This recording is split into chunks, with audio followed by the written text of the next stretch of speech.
মন্ত্রী না, এরা হচ্ছে they are control by the chief minister high court.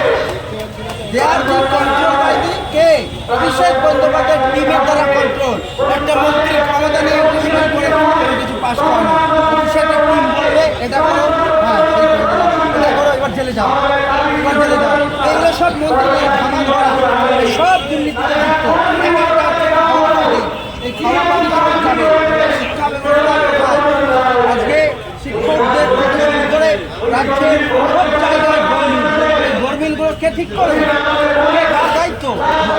উত্তর দিতে হবে যে আপনি তো সব মারলাম, ঠিক আছে আমি হাওয়াই চটি পড়ি, আমি সাদা শাড়ি পরি, ঠিক আছে, কিন্তু প্রশ্ন হচ্ছে এগুলো দুর্নীতিবাদ।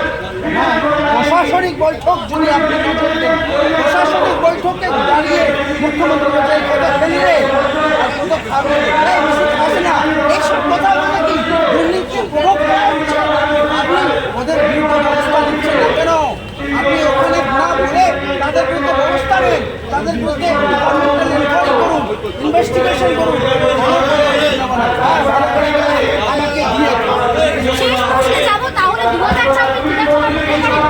আমাকে দিয়ে সে তো মুখ্যমন্ত্রীকে হবে, আমি বলতে পারি না, আমি অ্যাডভোকেট আশরাফ আহমেদ বলতে পারি না। আমি বলবো বাংলার জনগণ বলবে কে মুখ্যমন্ত্রী।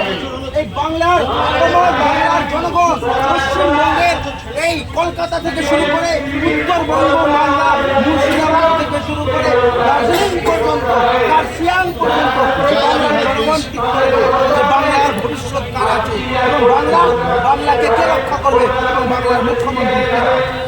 আইনজীবী আশরাফ আহমেদের সঙ্গে কথা বলতে শুনতে পেলেন কংগ্রেসের কি বক্তব্য এই আরজিকর